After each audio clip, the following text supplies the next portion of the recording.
Okay, this recording is going to be a pretty good standalone little snippet that is, I think, going to be quite useful and or at least profound um, as a standalone, but it is meant to be a companion to my last recording that is something like Resurrecting Constitutional Justice in South Africa. One of the ideas which I didn't properly develop in that recording is how the the psychopathic demoralization and sort of the cultural narrative inception and sort of the identitarian moral relativism and the kind of the grifting, this sadistically edged sort of erosion of the scapegoat and needing a scapegoat in order to be the source of a kind of you know extracted, without damaging the scapegoat or extracting some kind of moral work that the scapegoat that is used to kind of hold up the whole edifice of the whole worldview. Um, you know, the source of the revolutionary imagination runs out, because without being able to say that, oh well, the scapegoat should have already provided a social justice, the sins of the scapegoat are the cause of all our complaining, and so the projective imagination on top of what the scapegoat should have already done in history, that you get to play this weird kind of nebulous, sort of moral counterfactual time traveling, sort of accusation. So you get to stand outside of the timeline as you make all these prescriptions and as you imagine how your grievance should have already been catered to and how you should have already been bestowed with the um, self-esteem that you feel lacking. And so all you have to do is actually just imagine what you lack instead of actually having a positive project yourself, a positive ascription of value yourself, and therefore people get away with essentially having no moral normativity. They have no moral standards. It's all this extractive. It's a negative value system that's projected against the scapegoat. But anyway, how this happens culturally, how this is actually installed inside of a culture that normalizes this kind of psychopathic grifting, is that it has to create binary moral tests.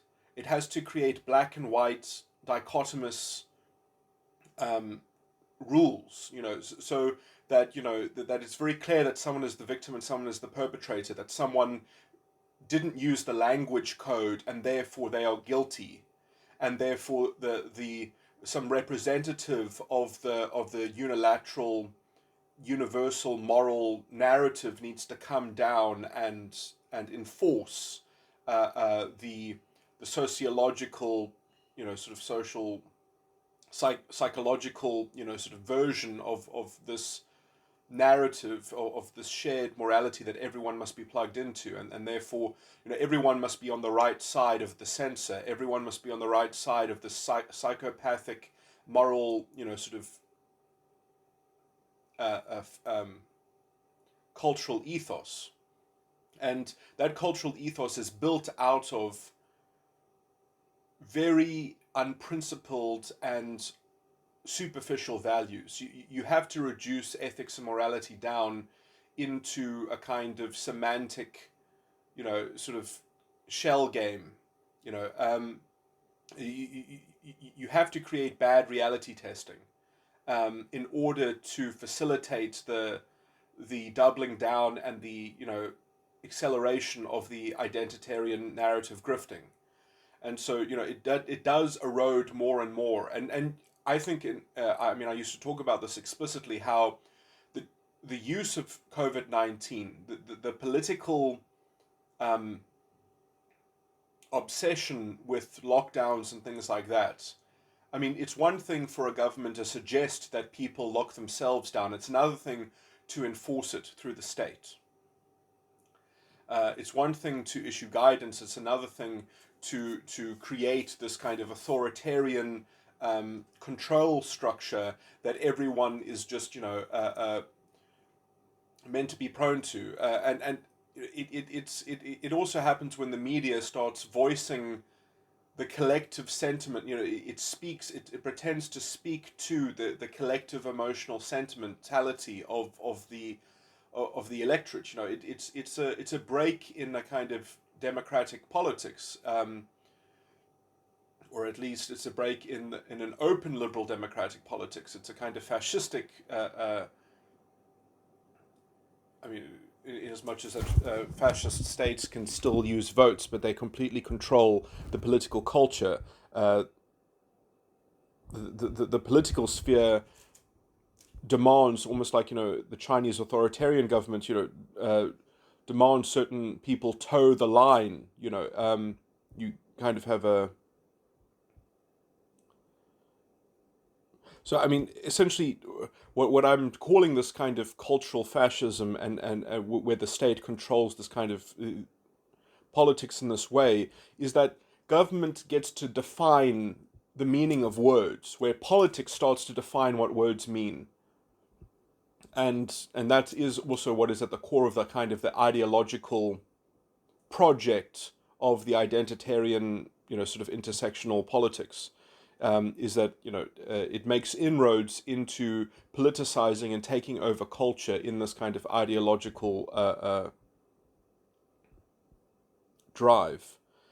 So I just want to point out that how, and I know I've spoken in this recording, this is a bit of a shambles, but anyway, Ernst Ruth's, what I was trying to get at when I was complaining about what I consider to be, I haven't watched the whole interview with him and Tucker Carlson, but he says that the South African project has failed. And I know what he means. He's referring to this toxic redefinition of non-racialism, which is has all these double standards built into it. It's exactly what Tucker Carlson was was edging him towards talking about, like how the affirmative action and the black economic empowerment has been so culturally destructive and toxic. But essentially Ernst Ruth has said, okay, well, no, that is what the South African project is, rather than that being a fundamental betrayal of the Constitution and the South African project. And essentially, the reason why Ernst Ruth, I think, gets to that conclusion, and he's not wrong in reaching that conclusion, this is a sort of a depth of analysis, perhaps, a sort of thing, is that the government has actually been awarded the power to redefine the definition of non-racialism, and the courts have allowed it to happen. Government should not have the power to unilaterally redefine or dictate the meaning of the value of non-racialism. This is a kind of form of psychopathic gaslighting, and that is what has, sort of left Ernst Ruth to say that, the project has failed. Because it was never going to work, and because it has this double speak built into it. It has these toxic double standards and racial consciousness. It's sort of like, don't be racist, but at the same time have this hyper focus on racial consciousness. It's stupid. It's impossible. And this is why I also hate the South African media, because they have been part of endorsing this diversion of racial politics, instead of hammering home the basics of democratic literacy and, government being accountable for its poor policy. Instead, they have always said, yes, government is inefficient, but basically, we need redress, we need equality, and they have more of that kind of, and the reason why this has even happened is because of what the courts have done. How BE defines disadvantage is unconstitutional. It has killed non-racialism. This has been the basic moral corruption that has led us to where we are. There are disadvantaged black South Africans, but the designation of black South African cannot be used as the definition of disadvantaged. So just because there are disadvantaged black South Africans does not mean that that the black economic empowerment legislation is allowed to use the designation of black South African as the definition of disadvantaged. that is what has been the moral. That's what's been the bad reality check, and the stupid generalization, the morally corrupt generalization that has facilitated state patronage, that has facilitated kleptocracy, and the rich taking things, and politically connected black elites being able to make themselves richer and richer at the expense of the entire economy and the potential of growth. This moral corruption that has been baked into our law, that has murdered the value of non-racialism, the courts have disgracefully facilitated this by inventing the jurisprudence that this is a purely political issue, that the government of the day gets to define what non-racialism is effectively. They get to decide how they want to conduct their project of affirmative action. Because they say that the government has a governmental prerogative to do so. This is a form of gaslighting. That the government does not get to unilaterally redefine what non-racialism means. But this is the sophisticated backstory which Ernst Root summarizes as saying the South African project has failed. I say the real South African project has not failed. It has been this corruption, this moral corruption, because we can have diversity in culture, we can have diversity in cultural identity, but the law has to be solid in its political values, and it has to protect those political values of non-racialism, which it has shirked its obligation, its constitutional duty of doing so. Constitutional justice has been betrayed. The question is, can it be resurrected from its grave? And this is the kind of confusion, this is the kind of bad reality testing, and that the whole psychopathic sadistic grift is based on. It's having essentially a morally corrupt definition of something, and because we're not focusing on that intellectually, we allow all the downstream effects, and it metastasizes, it grows, it snowballs. It creates this really toxic cultural movement, because people are used to having sympathy with big cultural movements. People don't like being the nail that sticks out and to get banged down. Like, people are used to, especially if they're young, they are used to fitting into whatever seems to be the zeitgeist.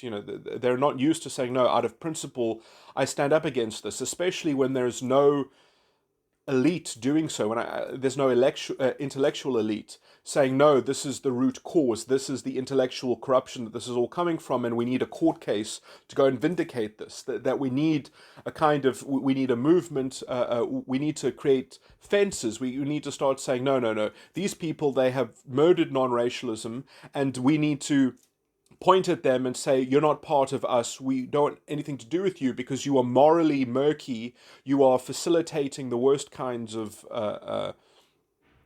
this is the moral corruption which is the fuel for state corruption. And it has snowballed into other forms of demoralization and other forms of murky moral corruption, which leads us to this kind of COVID. This is what creates these big ballooning cultural demoralization campaigns, that everything becomes bound by a kind of psychopathic fear that if you are on the wrong side of the murky moral dichotomy, then you get hammered down. You get mobbed. So we have this kind of mob hysteria that is fueled by this unprincipled, hollow moral computation. This is what law was designed to take out of the political arena.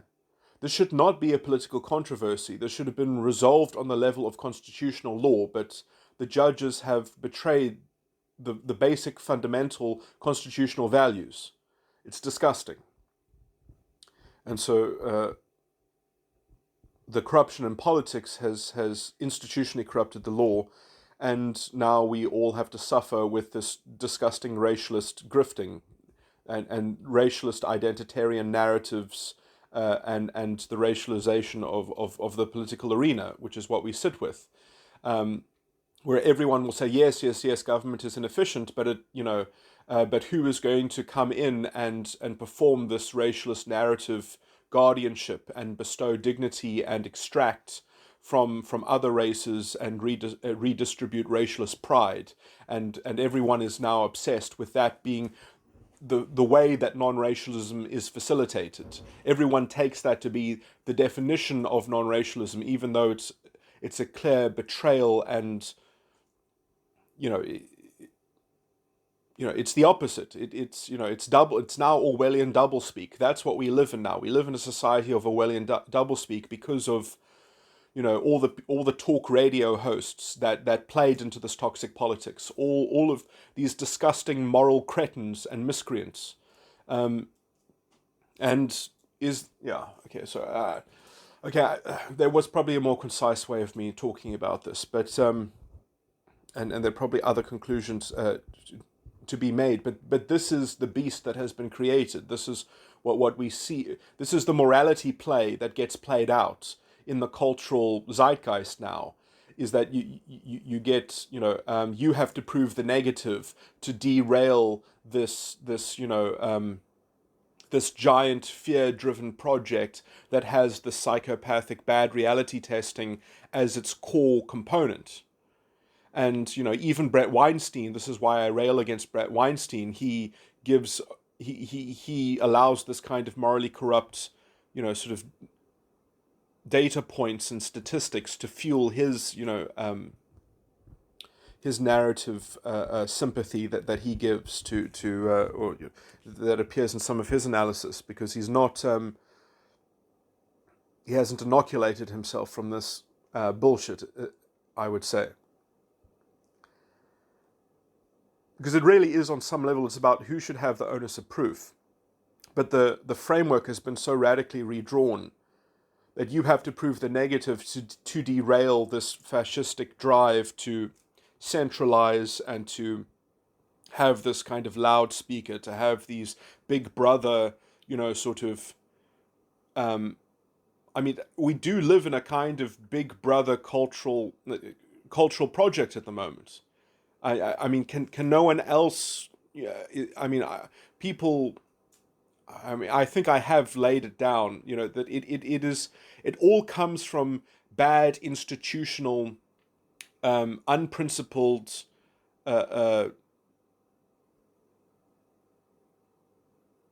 reality testing. It's sort of the actual criteria that is used by institutions is prone to has been designed to, in the same way that the South African legal system has been institutionally corrupted, it has been designed to be wishy-washy to facilitate this psychopathic grifting.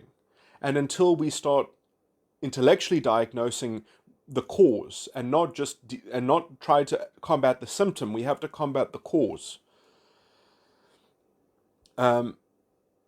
Which is why I say that instead of the heterodox academy trying to work out, in which universities the dogma of the woke identitarian narrative is drowning out the ability to talk against it. No, that's not what we need. We need not a heterodox academy. We need an academy that excludes this totalitarian, for reasons of the liberal intolerance paradox. These people have to be rooted out of the academy. Although I make the argument in my South African constitutional justice that only South Africa's sort of justice system really has the ammunition to actually guard itself against this kind of moral corruption and totalitarian, sort of narrative grifting. Which is why I think that South Africa is one of the most important cases, because I think that it is the only society that really has the potential on paper, that has the governmental framework to be resilient. But obviously we have so much political corruption, and the ruling political party in South Africa is dependent on the racialist narrative as being the glue that holds together the ruling party, because they don't have responsible politics. They need the moral corruption that facilitates political unaccountability. They have invested into the democratic illiteracy that is promulgated by this fundamentally unprincipled moral corruption anyway. So it all comes from a moral corruption, and until we confront the moral corruption, everything else is just, this is why, I made a similar argument that this is why, look, it's one thing to combat the demoralization. Like Lawrence Fox, I think, is a good example of this. Like, yes, it makes sense to countermand and contradict the demoralization and the campaign against national identity. Obviously, national identity has been thrown under the bus because you need to destroy national identity to create racial identity. So they have attacked national identity, and obviously it's good to show that the attack on national identity is illogical and doesn't hold any water. It's cherry picked, sort of stuff. That it's fundamentally intellectually dishonest and stuff like that. So it's good to debunk it as showing that the arguments against national identity are being pursued by people who are just grifters. But I would say not to champion the national identity as a defense. That's not going to save you. What you need to do is you need a kind of McCarthyism. You need to root them out of institutions. You need to have an intellectual diagnostic toolkit and start saying that these are the institutions that are infected, and these are the institutions who get a clean bill of health, and we need to clean this stuff up, and we need to stop public funding for institutions that peddle this kind of moral corruption.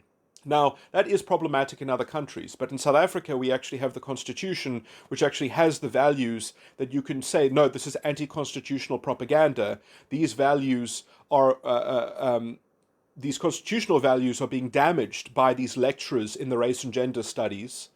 They need to be fined for constitutional damages. They need to be evicted. They need their credentials publicly within the legal structure. They need to be vilified as the miscreants that they are, because they have promoted this fascistic politics. They have promoted constitutional damages. They have undermined the constitution. So the constitution of South Africa actually has the ammunition against these people. In other countries, you don't quite have it in the law. You don't have the substantive law at a sophisticated enough level where it's capable of protecting itself in that way. So you have to use politics, or you have to confine yourself to the culture war until you can kind of upgrade the structure of your institutions to be sensitive to this, or you have to do it in a kind of as a campaign, as a cultural movement, and that has some political manifestation of its wishes. But in South Africa, it should be done on the basis of through the courts, and the institutional corruption of the courts is a blight. It is a clear stain on the institutional betrayal and failure to uphold the Constitution of South Africa. So South Africa really is a beacon of how to solve this, although you have to kind of look at it quite intellectually in the way that I've just framed it, I guess. And it's sad that we haven't been able to do this because of the political corruption, essentially, because of the cynical political grifting of the ANC. But yeah, the way out of this is to focus on principles and to bring sociology back into the ambit of sociology is a subsidiary of moral philosophy, and you have to look at it that way, and then you have to see how sociology and statistics has been used to promote the lies, and statistics of this fascistic, or at least proto-fascistic, identitarian narrative grifting, and which has facilitated now the psychopathy that we see in the culture. And this constant sort of demoralization and dehumanization and depersonalization of the scapegoat. Anyway, okay, I'm just repeating myself at this point, so let me stop now. But yeah, I must try to get a clip of how I was describing some of the. Anyway, this is I'm trying to condense what I was talking about recently, because I think it came out a bit clearer when I was discussing this with Emmanuel and Good Mother. Okay. Oh, This is yet another sort of addendum. I'm slightly peeved with myself that I haven't been able to articulate this so elegantly, because it is a phenomena which is something that you can see that has made culture more toxic. In that, you get these simple questions that seem simple, but they proceed from morally corrupt premises, and so like, don't you accept these statistics as representative of this moral fact, of this moral plight? And so it's like, well, it's a simple question. You're either anti-racist or you're not. It's like that kind of um, narrative. Uh, uh, so it's a way of insulating the narrative in these simple, seemingly almost naive questions. Well, it's a yes or no question. Either you accept the coronavirus lockdown regulations or you want old people to die. It's sort of like it's that kind of thing. It has no nuance. It has no leeway. It's like that. The it's like these is always representing these basic facts that if you don't follow the dichotomy of yes or no, of support or rejection, then that means that you get all of these sorts of these labels levied onto you, because the question has a kind of semantic bias built into it, and you're not allowed to question because it's accepted from authority, that the government gets to define, the lines in the sand. The government gets to uh, uh, there's some kind of great central mass that which is the narrative, which is the collective narrative that is being invoked and being imposed, um, and that you see, sort of trumpeted on the mainstream media. So you always get this kind of it's like a bandwagon groupthink, that somehow you have to prove the negative to stand against the groupthink. The onus of proof is twisted in such a corrupted sort of way. Quite frankly, you see this a lot around, very emotionally charged issues that supposedly have, moral history built into them, that then, well, it's okay to use these expedient conflations and moral reductionism and sociological statistics that just are supposed to prove this moral plight of some kind of panic or emergency that just must be addressed, and it doesn't matter, we can't think about it, you just have to say yes or no, and if you say no, that means you're a bad person. So it's this kind of and without those strict conventions and dichotomies, you wouldn't be able to have this always advancing line of you have to have criteria which are unprincipled and which aren't thought through very thoroughly, or you never allow for any kind of systematized, cohesive, sort of substantive set of values to actually, be justifiable. Um, you never have to do any of that kind of careful thinking. You just go with the group. You go with the bandwagon, because otherwise you're on the wrong side of the mob justice and you're on the wrong side of history. And so it's this very anyway. I mean, it is a kind of weird centralization and fear-driven politics, which is not even capable of any kind of democratic accountability, or capable of being dissected on the level of a kind of democratic literacy. It is fundamentally premised in an anti-democratic, or it's premised in democratic illiteracy, which is what we have now created because of this moral corruption that has been baked into the very definition of things, and that isn't allowed to be challenged. We can only challenge it on the level of the symptom, which is problematic because that just feeds it. That just kind of gives it the moral drama for it to continue to explode in its hysterical moral panic and, sort of make its impassioned, victim narrative around, when really you have to contain the fight into the intellectual source. You have to point at the lack of principle, which is, usually this is something that should be part of the justice system. It should be part of the judiciary, and you should clear it up on a substantive side of things, on the substantive, sort of integrity of the criteria itself, that it does not meet the level of the rule of law, that it falls short of the rule of law. That's how it has to be contended against in some sense. Otherwise, you have this very dirty culture war, which is, sort of akin metaphorically to a kind of guerrilla warfare in which they eventually. But I mean, some systems, some political frameworks are fundamentally vulnerable to this. They are vulnerable to this kind of grifting because they don't have the structural, principled integrity built into it, which I think. Anyway, this is why I say that some countries are fundamentally.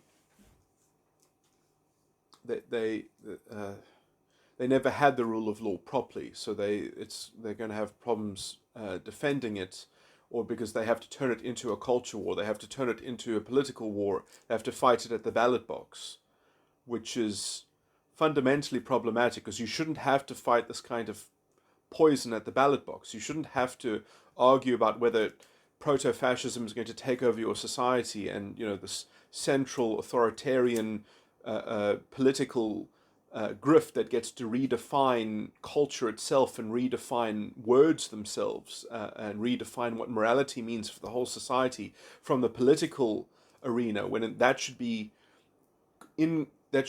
culture should be in control of that in some sense, and culture should also individuals should be able to use the justice system to protect a kind of clarity on these things, that they belong to the individual and not to having power, an accountable power that without a kind of judicial review, redefining these things and gaslighting you, and then creating this kind of mob mentality of a kind of psychopathic, sadistically edged gaslighting, sort of psych project against the culture, which is, which people have a natural tendency to fall into because people are used to acclimating themselves to cultural conventions and cultural norms. But this is such a sophisticated intellectual thing that it has to be challenged on the level of that.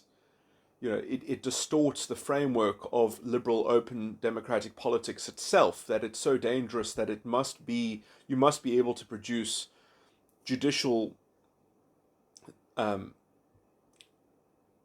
findings and rulings that repudiate and at least rebuke and at least remove public funds and public support for, these gender and race study lecturers and professors that have promulgated this anti-constitutional propaganda in the South African sense. See, other countries can't sort of make that claim. In fact, in America, you have the opposite problem, is that if politicians try to crack down on these things, they'll say government shall make no law to curb freedom of speech. And you're curbing freedom of speech by removing funding from these lecturers or something like that. You're curbing academic freedom of speech or something like that, because you don't have enough substantive values and principles in the legal system for you to make the argument that this is a threat to liberal democratic politics, that this is the territory of the liberal intolerance paradox, that the state, this is why I am very sympathetic to the McCarthyist project, but I do think that it was extrajudicial. The McCarthyist project was both necessary, but it was also a bit sloppy, and it shows again the weakness of the framework of America, basically, that you did need the McCarthyist project, but that it is fundamentally, it's weird because it broaches the line between the judiciary and the culture and the freedom of the culture and the political sphere. It's it blurs those lines quite weirdly, and that's because sadly the republic, how it's constructed in America, is just it's too dependent on the democracy, and you have to have the republic functioning independently of the democracy, and the republic needs to have the capability of defending itself, but you don't have a strong enough substantive structure in America to do that. You have to do it through a culture war. You have to do it through some kind of political response to it, which is going to make them cry foul, and then it's going to give them more ammunition to say, oh look, we're being persecuted. But I mean, anyway, I mean, yeah, I mean that's still one way of doing it. I mean, I think you should be able to get away with pulling public funds from this poisonous racist ideology of the so-called anti-racist intersectional ideology and all that bullshit. But in some sense, you will be making a moral claim against these things, and that's what the problem is that all these intellectual things are based fundamentally in what are your values? What are your first values? Do you value the group? Do you value racial identitarianism, or do you value the liberal individual, the classically liberal individual? And America might have these lists of political values that are enshrined in the amendments of the Constitution, but they are not substantively elaborated well enough. And in some sense, they don't really offer any tangible protections against the liberal intolerance paradox. So, I don't know. America is stuck dealing with this with a culture war, which doesn't exactly have the tools to combat this, other than creating your own institutions, creating your own academy, and saying, well, we don't let that poison in here. But yeah, anyway, South Africa does actually have the ammunition in its constitution to rule this stuff out, to get rid of this poison, which is anti-constitutional propaganda, and which leads to all this double standards and hypocrisy and strange paradoxes in morality, and which, yeah, sadly these things are so intellectual and sophisticated that it's. But that it has to be combated on the level of principle, a level of principle that Brett Weinstein can't even fucking articulate properly with his sympathy to these statistical generalizations and things like that he wants to it's because sociology has been able to dress itself up as a social science, and it has, sort of lost sight of the fact that it is a subsidiary of moral philosophy. And how you model things in sociology has innate, implicit within it, a kind of moral philosophical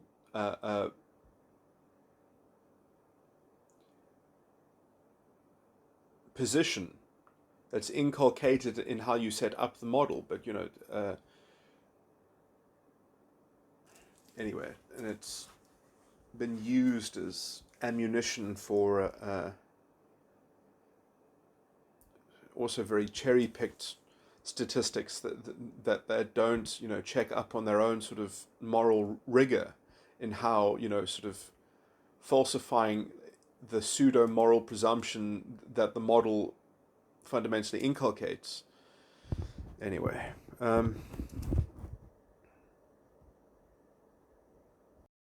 I might as well cash that out, and just elaborate on what I mean by that. Is that because it says it has implicitly something about group, and not that it de-emphasizes self-determinism and agency and choice making and deliberate decision making on the behalf of individuals. It crowds that out in just group outcomes and statistics, and you if you're tracking averages in generalizations, I mean, it tells you nothing about, well, what is the quality of the culture of the people, what is the quality of the political culture of the ideology of the people involved in this, and so it tells you nothing about the health of the psychological the psychological health of the individuals that make up that group. It tells you nothing.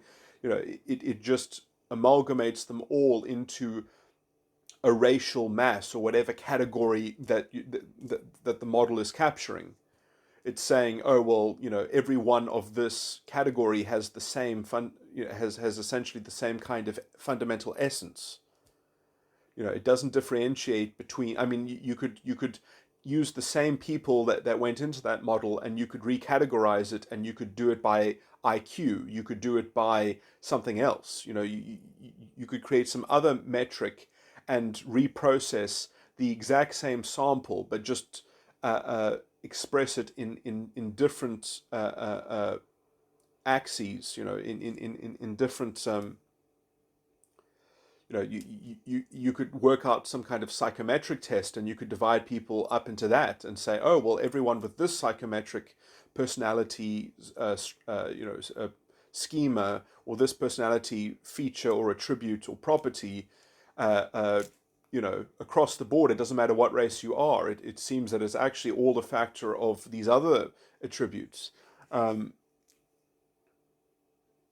I mean, you might honestly find that if you actually classified people by their political values, or some set of political values or ideological inclination or worldview, that you get that becomes the determinant factor. But you assume that whatever modeling you did, that the particular categorization that you made is the salient. Why is that the salient property?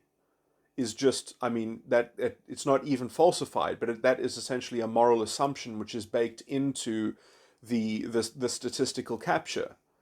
And where is anyone even trying to falsify those models? I mean, people don't even put that rigor to any kind of scrutiny, to any kind of it's just assumed. Oh well, look at these vast outcome differentials based on this category. Did we even try to look for another explanation and to contrast it against the same data reprocessed through a different filtration system of category? Did we even attempt to do that? No, we didn't. So what does it? So we just are sat with a morally corrupted bias that's baked into the statistics that we're feeding into and that we're using as facts. These statistics are facts.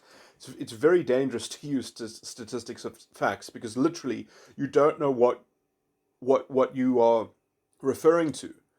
It's a false reduction. It's also how you're going to respond to those statistics. Like, you can use statistics as a rough indicator of something, but you have to reprocess that from first principles, from some kind of moral principled value, some kind of system of values. But the identitarian intersectional system of values is fascistic. It just believes in a racial essentialism, essentially. I mean, it might excuse itself and say, no, we're not really racially essentialist. We are just racially essentialist because we are forced to, because that is what history has determined, how history has overdetermined the conditions of the present, which is essentially, I mean, that again is just another assertion on another. I mean, it's just a way of elaborating a really shitty excuse to have a morally bankrupt worldview and a racialist worldview. It's just adding a longer description that says, well, no, my excuse for being a racial essentialist is that other people are causing me to be a racial essentialist. So I'm not truly a racial essentialist because I'm just reacting to the facts on the ground. So it's just more table thumping about supposed facts that need to be relied on and that need to be reacted to. It's a completely reactionary worldview that is so self-incepted in its own assumed sort of self-righteousness. But that's the thing, is that it's fundamentally morally ambiguous, and it relies on criteria that has that fudged moral corruption built into it. And so it never runs aground of itself, because it never even tries to falsify itself. It never tries to look at another explanation. It's satisfied because it's got a project of control and centralization and authoritarianism, and everyone must just get on the bandwagon and get with the program, and everyone must just give cultural sympathy and make way for it, and this is the monster that is taken over culture and that has installed itself as the current sort of cultural hegemon. But I mean, the court should have protected us from this in the South African context. You can't say that in the American context, because it's a free for all. It's a food fight. It's a, you have to try to protect yourself against this at the ballot box. That's all you can really do in the American system. And I do think that it is a defect in the justice system in America. But anyway, because justice needs to be founded in the republic, not in the democracy. The conception of justice and the principles and the values of it. But the principles and the values in the justice system in America are constantly invented by the legislature, or just whatever the legislature say it is. They make it up as they plod along. That is the American experiment, and it is older than the South African state. So, obviously someone had to do something in trying to work out how to make democracy function. And that's what they did. And, it does kind of work on a cultural level, because it forces a kind of cultural input into the political process. And so it's exactly what I think Benjamin Franklin said: you have freedom so long as you can keep it. Sorry, I'm butchering the quote, but it's something like that, But quite frankly, I think you need a justice system that properly is a reflection of the dignity of the individual, so that you can protect the individual against the intolerance paradox, and that you're not going to be bullied by the state, or bullied by politics, or bullied by a cultural corruption and a takeover of your society, that you can actually use the justice system as a way to fight that, which we had in South Africa, but was institutionally corrupted. So anyway, okay, I'll stop repeating myself now, but that's basically the whole story.